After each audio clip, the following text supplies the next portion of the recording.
Assalamu alaikum wa rahmatullahi wa barakatuh. أعوذ بالله من الشيطان الرجيم.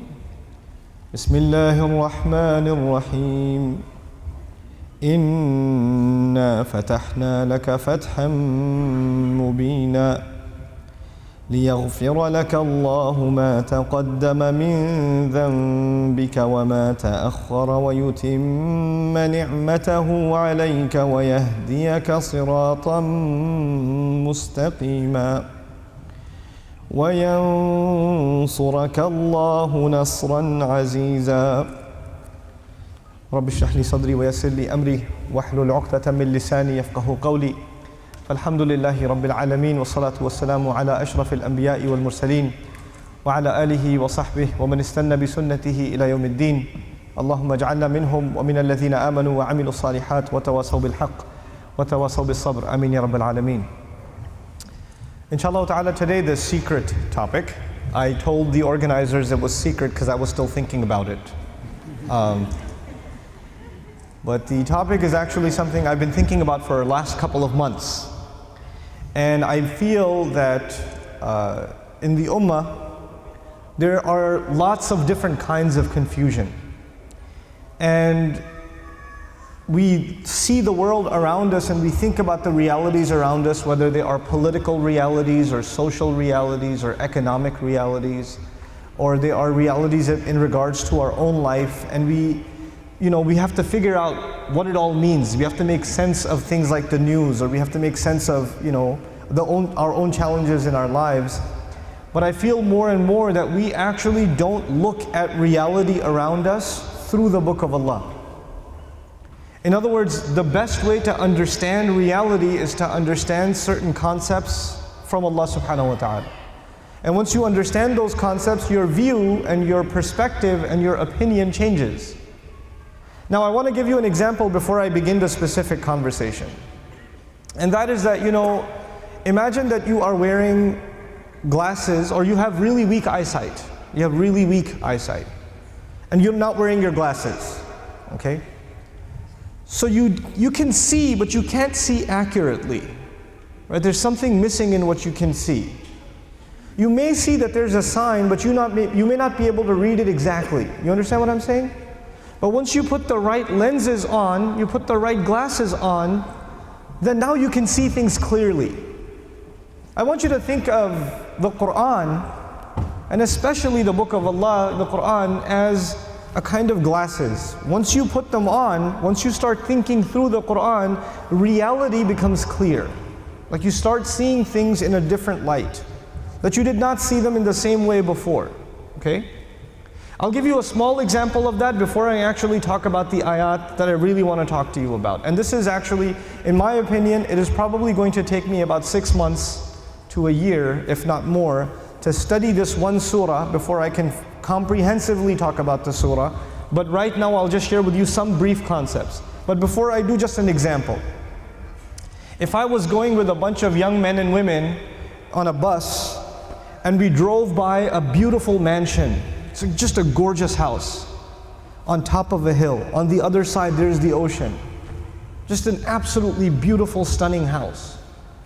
And the driveway into the house, there's a gorgeous car parked outside. And on the back of the house, there's this incredible backyard and a swimming pool and all of it. I mean, whatever you can imagine is there. It's like it's a piece of Jannah on earth.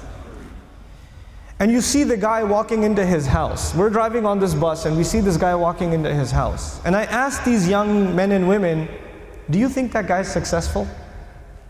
Do you think he's successful? Overwhelmingly, what is going to be the response? Yeah, that's pretty successful. And the guy, look at him. Look at what he's accomplished in life.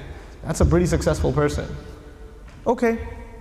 When you take a picture of someone graduating from college, they're shaking hands with the president of the university, they're being handed their diploma, and somebody asks you, you think that's successful? What are people going to say? It's going to be Muslims and non-Muslims. Everybody's going to say that is a kind of what? Success. I'm going to congratulate my children one day when they graduate from college too, because that's a kind of success. When somebody gets a job, is that a kind of success? Sure. We congratulate people when they get a job. When somebody buys a house, when somebody starts a business, when somebody gets a new car, when somebody gets married, when people accomplish things in life, then we celebrate them because these are different kinds of small and big successes. Isn't that true? So the bus keeps driving and we see a man, a homeless man, who's living in a cardboard box on the street. And he looks like he's wearing clothes from a couple of years. And you don't want to go close to him because of the smell. And I ask my students, do you think that guy's successful? What do they say? They say he's not successful. Now imagine if I was riding in this bus, but in this bus there were not Muslim boys and girls, but they were Christian boys and girls, or Jewish boys and girls, or atheist boys and girls, or agnos boys and girls, or Buddhist boys and girls. And I asked them the same exact question. Do you think their answers would be the same? Yep, their answers would be the same. That's the problem. The problem is the way we think about success and the way we think about failure. For Muslims, it's supposed to be different. All human beings can see it a certain way, that's fine. They have the apparent view of success and failure. But us, Muslims, Allah has given us clearer glasses. And once you look at reality through these glasses, you see something other people cannot see. You see something other people cannot see. So when you put those glasses on, then you start thinking about the Book of Allah and you realize that one of the most beautiful, captivating, magnificent homes that was ever built was the castle of Fir'aun. It was one of the most amazing homes ever built. And if our bus was driving by the castle of Fir'aun and he was walking into his house and I asked my Muslim children, is that successful? Is that guy successful? What would their answer be? Fir'aun is not successful. He's one of the worst losers in all of human history. Isn't that the case? What was the second kind of person we ran into? There was one guy walking into a mansion. What was the other guy? He was a homeless guy. Okay. Ibrahim alayhi salam was kicked out of his house. He was told to leave the house. So he's homeless. Well, was he successful? He was. Actually, he's one of the most successful human beings that ever lived. Now the Quran is teaching me that a homeless man is successful and an incredibly wealthy man is what? A failure. You know what the Quran is teaching me? The Quran is teaching me that success has nothing to do with wealth. And failure has nothing to do with poverty. Success and failure are different concepts for us than they are for everybody else. Some of you want your children to get a good education. I want you to think about this. The parents here, you want your children to get a good education. Why do you want your children to get a good education? Because you want them to be successful. Isn't that the case? You want them to get a job. You want them to get a good career. You want them to have a good life. You don't want them to rent an apartment. You want them to buy a house. You want them to go into a good paying profession. You want them to become a lawyer or a doctor. You want them to become an engineer. You know? This is what you want for your kids. You want them to have a good life. Now tell me, sometimes we send our children to school and we send them to a different country or we send them to a different state or a different city. And even before our children left our home to go to these schools, you already notice that they are starting to disobey you. They're becoming disobedient to you. They're becoming less and less and less mindful of their prayer. And you're thinking in the back of your head, maybe if they go to college in a different city, that things are going to get worse. They're going to become even more rebellious, even more independent, even more careless. But then you think to yourself, but if they don't go to college in a different city, they're not going to succeed. They're not going to succeed. So you know what most parents do? What decision they make? Let them go. Let them go. Then 4 years go by, and then I get the email. I get the email, my child doesn't talk to me. My child wants nothing to do with me. My child has run off and married a non-Muslim. My child tells me that he doesn't believe in Islam anymore, or whatever. That didn't happen overnight. That process began a long time ago. But you know what? Even the concerned Muslim parent, maybe they didn't think about success and failure for themselves and for their child clearly enough to make the right kinds of decisions. Because in their head, so long as they graduate from college, they must be what? Successful. The price was too high. The price was not just the tuition. That's not the only, you didn't just pay tuition. You paid the price of guidance in some cases. That's a too high a price to pay. There's a lot of serious things for us to think about as families when we make our decisions. So this was just an example to give you, just about the concept of success and failure, how the way we look at it from the lens of Iman, from the lens of the Quran, then our view changes. We can't think of it the same way as everybody else anymore. Now I want to come to you to the example that I've been thinking about for a while, and like I told you, 6 months to a year I still need before I really completely formulate my thoughts and my research on it. Rasulullah sallallahu alaihi wasallam, so I'll give you a brief history, okay? So the Rasul sallallahu alaihi wasallam, we won the battle of Badr under his leadership. Then we had some serious losses in the incident at Uhud. There were 2 battles now between us and the mushrikun of Mecca. The Muslims are in Medina, they're in Mecca. We've clashed militarily 2 major times. The 3rd time the Quraysh say, we don't want this 50% chance we win, 50% chance we lose. We want a 100% guarantee of winning. So what we're going to do is we're going to gather all of the tribes of Arabia and make sure we have all of their support, as many of them as we can get.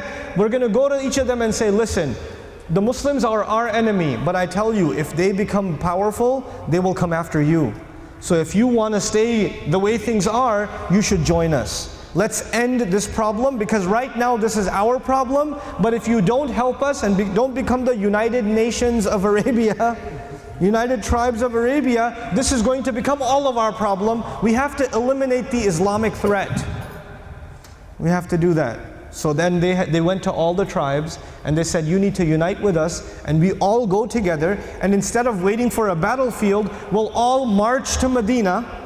And our army is going to be so big, because it's going to be made up of all the tribes, that we're going to walk into Medina and we will kill every man, woman and child of the Muslims. We'll get rid of all of them. We'll just finish the story. End the problem. Because it's becoming a serious problem. So a lot of tribes who used to be neutral, they did not hate Islam.